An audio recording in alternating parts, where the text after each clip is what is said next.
ọ̀gá àgbà iléeṣẹ́ Yem-kem International the pathfinder lónìí a máa sọ̀rọ̀ nípa ìyàtọ̀ tó wà láàrin àìsàn àti àrùn wọ́n máa ń gbé síra wọn wọ́n lè àrùn ló ń ṣe ẹnìkan nínú àìsàn ló ń ṣe bàbá ní òun ṣàlàyé fún wa kí la lè pè láìsàn kí sì ni a lè pè ní àrùn ìwo lè mọ́ ń kó lọ ní ìwo lè mọ́ ń kó lọ́yàn bàbá yóò kárí sáà. ẹ ṣe àìsàn jẹ́ nǹkan tí ò lè ràn gẹ́gẹ́ bí nǹkan tá a ti sọ hypertension diabetes like men bóyá ọkùnrin ní prostate enlargement nísìn ìyẹn ò ní kókó ṣe ìyàwó ẹ̀ obìnrin ní fibroid nísìn ìyẹn ò ní kókó ẹ̀ ò ní fibroid so àwọn àìsàn tí ò bá ti lè ràn tí ò ń ràn you understand òun náà ń pè ní àìsàn àrùn ní nǹkan tó lè ràn so if you have high blood pressure you have diabetes oníṣọkùnrin oníṣobìnrin bóyá obìnrin oní fibroid oní ovarian cyst ìyẹn ò ní kókó sọpọ ẹ sọmísì yìí jẹjẹrẹ which is cancer àrùn àìsàn ni kì í ṣàrùn you understand eyes problem ojú máa jọyàn lẹ́nu you understand ìyẹn ò ní tó bá ń sọkọ kó ṣèyàwó àìsàn ni are you getting me right now so bó ṣe lọ lóríṣiríṣiríṣiríṣi lọ nìyẹn ọgbẹ́ ẹnu téèyàn bá ní stomach ulcer nísìn àìsàn ni kì í ṣàrùn torí kò kì í ràn tó ti yẹ nísìnyí wọ́n lè fi jẹ àjẹbí lè wà wọ́n lè jẹ bí yìnyín you understand lára àwọn àìsàn ìyá ti ní rí bàbá ti ní rí yes ó wà genetical tó ti yẹ nísìnyí but tá a bá ń sọ̀rọ̀ nípa àrùn nǹkan tó wà very infectious àrùn ni wípé nǹkan tó wà transmitted from one person to another person tá a bá fẹ́ máa sọ̀rọ̀ nípa gonorrhea nísìnyí ó ràn tíyàwó bá ní gonorrhea ó lè kún ọkọ tọkọ ẹ̀ bá ń súnmọ́ ọkọ yẹn ló ní gonorrhea tíyàwó bá ní syphilis àbọ̀kùnrin ló ní syphilis tó ń súnmọ́ ìyàwó yẹn náà ló ní syphilis tí wọ́n bá ní hepatitis ìkan nínú wọn sọmísìn tó bá ní bó ṣobìnrin bó ṣọkùnrin ló bá ní hepatitis bó bá ṣe ń súnmọ́ra wọn ló máa ràn even obìnrin tó ní infection lára tó bá kọkùnrin mẹ́wàá ló wà ní ìgbésí ayé ẹ̀ tó ń súnmọ́ àwọn ọkùnrin mẹ́wàá yẹn ló máa ní. yóò pín kárí wọn. bẹ́ẹ̀ ọ̀nà ṣe ń pè ní transmitted diseases nǹkan tó ń ràn are you getting me right now tí ẹ bá wá wò dáadáa ẹ máa rí i pé ọ̀pọ̀lọpọ̀ àwọn ẹlòmíín abilé pé nǹkan tó ń ṣe òun tí ò bá rí ọ̀jọ̀gbọ́n sọ fún un pé eléyìí ò kì í ṣe àrùn àìsàn ni so ó máa gbé kọlu ra wọn gbogbo ẹ̀ náà kò sí lè tó dánú ẹ̀ ṣọmí sí yìí but the fact is that ẹlòmíì ò ní ìmọ̀ lórí nǹkan tó ń ṣe ẹlòmíì believe pé hypertension wọ́n fi ṣe òun ni wọ́n dẹ̀ fi ṣe ẹlòmíì believe pé ìtọ̀ diabetes tó ń ṣe òun wọ́n fi ṣe òun wọ́n fi ṣe ṣọmí sí yìí àìsàn ara tó jẹ jáde látara ni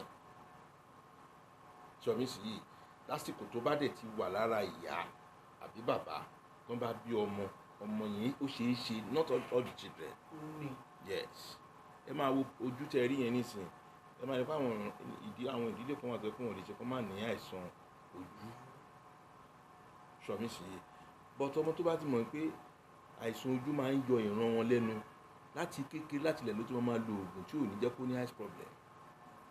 àti sáré àdínẹ́rù. bẹ́ẹ̀ni so the fact is that once you notice that there is a particular disease tó yẹ pé ó ń ṣẹlẹ̀ nínú ìran ẹ̀ tó dẹ̀ máa ń pa wọ́n so ẹni yẹn láti mọ̀ bó ṣe máa káràmásìkì ẹ̀ láti mọ̀ bó ṣe máa lo àwọn oògùn oríṣiríṣi sí just to prevent because prevention is better than cure tó ti yẹ nísìnyí so bọ́tà bá wo pé èwo ló pọ̀ jù lóde òní àìsàn pọ̀ ju àrùn lọ. àbáká tó wọlé mẹ́rin lọ sà ọ̀tún ìgbà kan wà tí nǹkan dé wọ́n pè ní kòrónà tó ń ká mọ́ jáde ìgbà kan wà lásà náà dé ìgbà kan wà náà nìkan náà Ebola àwọn yẹn ń kọ́ sà àìsàn ààrùn. they are all virus. They are virus. You see, sharing gbogbo COVID or no COVID is a biological weapon. Ṣé wọn pé scientifically àwọn kan wà àwọn kan lè develop virus wọ́n á dẹ̀ jù sínú atẹ́gùn. Tí wọ́n ti jù sínú atẹ́gùn yẹn gbogbo ibi tó bá ń lọ náà ti máa kó àrùn yẹn. It's just like cholera now. Tí wọ́n bí sì yìí. Tí wọ́n bá wo cholera ní ìsìn yìí, cholera ó máa ràn. Tí wọ́n bí sì yìí. Because it's anything virus or bacteria ó máa ràn ní. But ẹ bá rí pé ìgbà tí COVID yẹn dé, ẹ rí pé there was a total shutdown globally. Ṣọ́mi sí yìí ẹ máa rí pé okay kí ni wọ́n fi attack ogun náà gbé jáde, ẹ rí pé àwọn òyìnbó the only ogun tó lè rí gbé jáde ní vaccine. Are you getting me right now? Vaccine ọ̀nì kan máa gbà ẹlòmíì gan gba vaccine yẹn tẹ́nu yẹn kan sí ẹlòmíì gba vaccine yẹn tó àdánwò lórí ẹ̀. But ẹ bá wo ọ̀dọ́ wa ní ilẹ̀ adúláwọ̀ especially in Nigeria àwọn tó gba vaccine yẹn mi rò wọ́n tó 10%. 80% wọ́n ń lo oògùn láti boost immune system wọn. Gẹ́gẹ́ bí tí mo sọ wọ́n lo oògùn ni. You see because sharing immune system wa is a major player in our life. You understand? So and that is another máa sọ fáwọn èèyàn pé èèyàn láti máa wo bọ́jọ́ orí òun bá ṣe ń lọ because bàbá ṣe ń dàgbà sí lọ́jọ́ orí ní àwọn immune system yẹn náà decline. Are you getting me right now? And once the immune system is declining ó máa ń fi àyè sílẹ̀ fún ọ̀pọ̀lọpọ̀ àwọn àìsàn láti wọnú àgọ́ ara ẹni. So but if you have a very strong immune system tó bá ṣe ní àìsàn tàbárùn tó bá ń bọ̀ naturally ó máa fight off. Òun ló fà tó pé during the coronavirus in fact lọ́dọ̀ omi lẹ́kìtì wọn kì í bomú àwọn tó wà lọ́wọ́ ń bomú ṣọ́mi sí yìí ẹlòmíì ń bomú tó pé virus yẹn mu ó ní COVID. Are you getting right now? tẹ́ bá wo Amẹ́ríkà lẹ́nìí Amẹ́ríkà ti bí mo ṣe ń sọ̀rọ̀ yìí because of the winter because of the weather in America in Canada and the UK because of the cold weather a lot of bẹ́ẹ̀ ni mo sọ fún yín a lot of people they are sick tẹ́ gbà tó ń gbọ́dọ̀ hospital náà ní COVID. Why? It's because of the weather. Jọ̀bí sì yìí but ọ̀dọ̀ wa níbà yìí ẹ máa rí i pé weather wa níbà yìí ó gbóná díẹ̀ then a ní very strong immune system against the coronavirus. Òun ni ò ṣe ń bá ọ̀pọ̀lọpọ̀ àwọn èèyàn wa jà. So everything still bounce on your immune system because bọ́lọ́run ṣe ṣẹ̀dá wa Ọlọ́run ti dá wa naturally that our body has the ability to fight against any disease. So ohun tó ṣẹlẹ̀ gangan nìyẹn. You understand? So but ẹ bá wò nígbà tó yá kí ló ń ṣe COVID yẹn ó lọ. Maybe in the next 3 years wọ́n lè sọ pé mi àtúndé o but the body has the ability to fight it off. But ẹwọ ọdún tí diabetes ti wà ẹwọ tó high blood pressure ti wà àìsàn ni kì í ṣàrùn. Fẹ́ẹ́ àìsàn kì í kúrò láwùjọ. Kò lè kúrò ó máa wà for life. So busy and bí ẹ̀dá bá dẹ̀ ṣe ń pọ̀ sí lórí ilẹ̀ ayé pẹ̀lú ìgbésí ayé tí wọ́n ń gbé ní àwọn àìsàn yẹn náà máa ṣe pọ̀ sí. Mo sọ pé before when the population of Nigeria is about 100 million the rate of people who has high blood pressure and diabetes wọ́n pọ̀. Are you getting me right now? Wọ́n pọ̀. In fact when the population maybe in the early 60s 70s what is the population of Nigerians? Hardly you see people having high blood pressure. Ó wà so kò pọ̀. The percentage is so low because àwọn oúnjẹ tó wà ńgbà wọn yẹn àwọn organic foods ni ìgbé ayé tó ń gbé ńgbà yẹn ìgbé ayé tó sì wà natural ni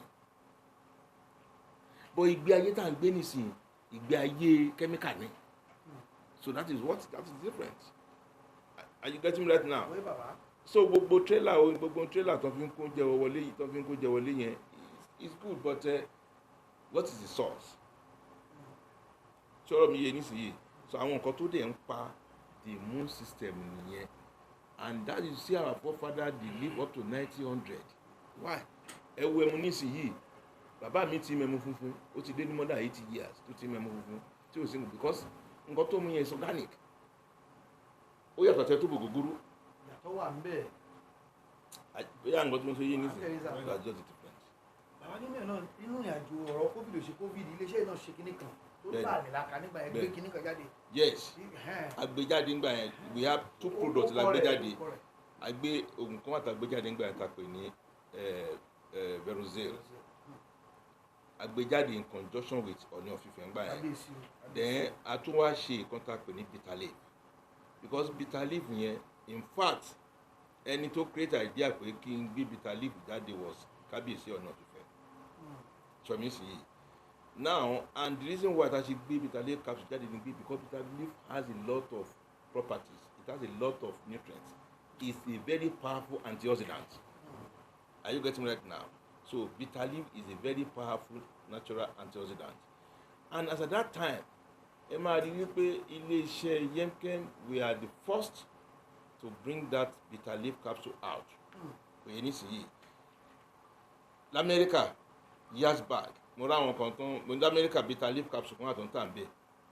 When you take our own bitter leaf capsule from Yem-kem, it's 100% organic.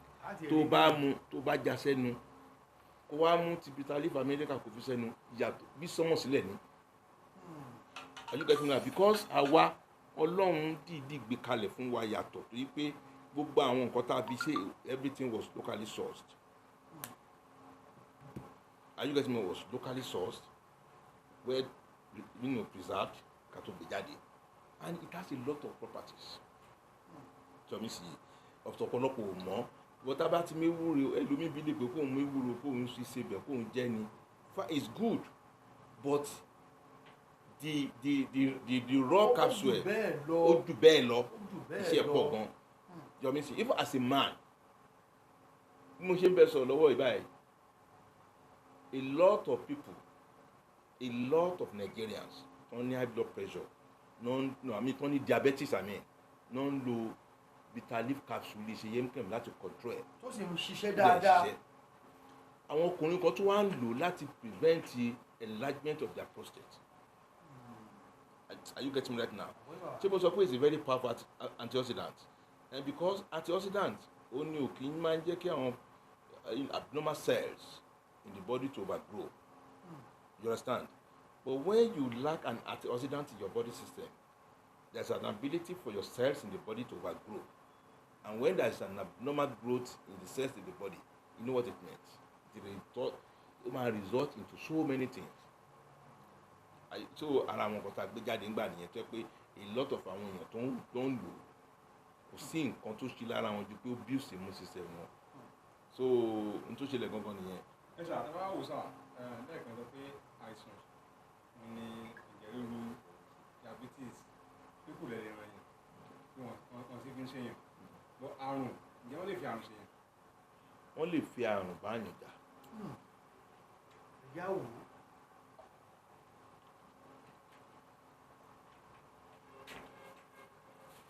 Okay, nísìn. Afẹ́káwọn èèyàn rí ni o. Okay. This is our bitter leaf. Bitter leaf is 100% organic and is a very powerful antioxidant. Ṣé rí gbogbo àwọn bitter leaf yòókù tó wà káàkiri tó ń gbé káàkiri yẹn? Kò sí eléyìí tó lè match. This one is a standout. This one is organically sourced. So mi sì yìí inú fáàmù mi láti grow àwọn bitter leaf yẹn ó la kì í ṣe pé this bitter leaf ó lalẹ̀ wò ni. Àmú kẹ́míkà gùn. Kò sí kankan báyìí tó ní kẹ́míkà kan, no 1% tó lalẹ̀ wò ni. So it's very very good. So lára àwọn oògùn tá a gbé jáde fún immune system òlélẹ̀ nígbà yẹn COVID is one of the best herbal products to build body immune system. Now olómi ẹ̀ lélẹ̀ àtúwáṣe capsule náà jáde pé because ẹni tí ò lè lo olómi àlò capsule is in blister pack. Ẹ wo bitter leaf nísìnyí wà ní blister pack ni téèyàn bá ń lọ it's just a matter of taking one and put it in your bucket lélẹ̀ you just put it in your bucket. Yeah. So the God Almighty has really blessed us in this country, but ó kàn yẹ pé àwọn èèyàn wa ṣe mọ̀. I don't know the problem of many Nigerians. You see, if this product is made in China or it's made in USA, I might embrace it. But the fact remains is that it's so very annoying. So I see it as an inferiority complex that is so bad that a foreigner will come into Nigeria, take our natural herbs, take it to their country, reprocess it, repackage it, and bring it for us to be taken. Is that not madness? Tọ́mí sí yìí.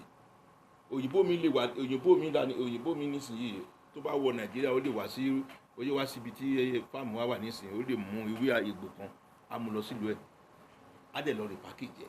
And that is why you see a lot of these agba products from all other parts of the world. Tẹ́ bá máa wo source of àwọn nǹkan tó fi ṣe àwọn egbògi wọ̀nyẹn, many of them is from Africa. You understand? So, and the fact remains is that there is nothing you can compare with our own indigenous herbs. Because the Professor Labo says that an African disease needs African medicine. You understand? Àwọn nǹkan kan wà tó yẹ pé naturally tẹ́ bá wo the topography land of Africa is different from the topography soil of the America and UK. And that is why the World Health Organization says that the only continent you can find organic plant, shrubs, and leaves is African continent. Wow. Which Nigeria is part of it.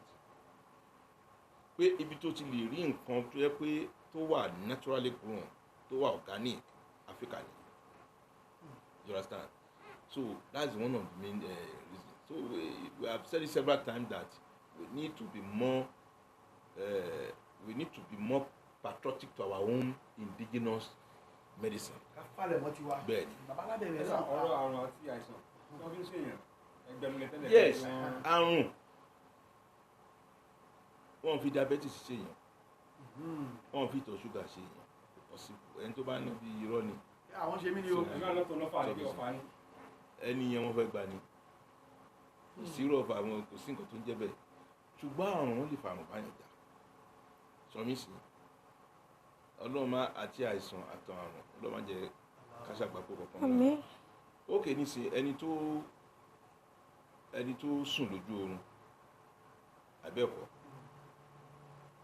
tí ó kàn rí pé ìjókòó ń jẹ lójú oorun tó wá tají tó ti yẹ nísìnyí ṣé mo kójú oorun lójú yẹn ti bù jẹ tó wá tají sójú ayé ó lè má kà sí but suddenly akọrin kó bóyá ó lè máa gbẹ wọ́n lè dagun náà ẹsẹ̀ títí wọn ò ní rí àìsàn tó ń ṣe tó bá máa yá wọ́n lè sọ pé àrùn báyìí ló ń bàjá so orí àrùn yẹn ló máa náwó lé lórí bọ̀ kì í ṣe àrùn lásán tọwọ́ bọ̀ sọmi sì yìí òun ni mo ṣe sọ lórí àwọn ètò mi in the past that tí ẹ bá wo bí Ọlọ́run ṣe ṣẹ̀dálẹ̀ ayé ẹ mọ̀ pé àwọn kan wà ẹ̀mí òkùnkùn náà bá lò and period táwọn fi ń operate àsìkò yẹn làwọn kan máa ń sùn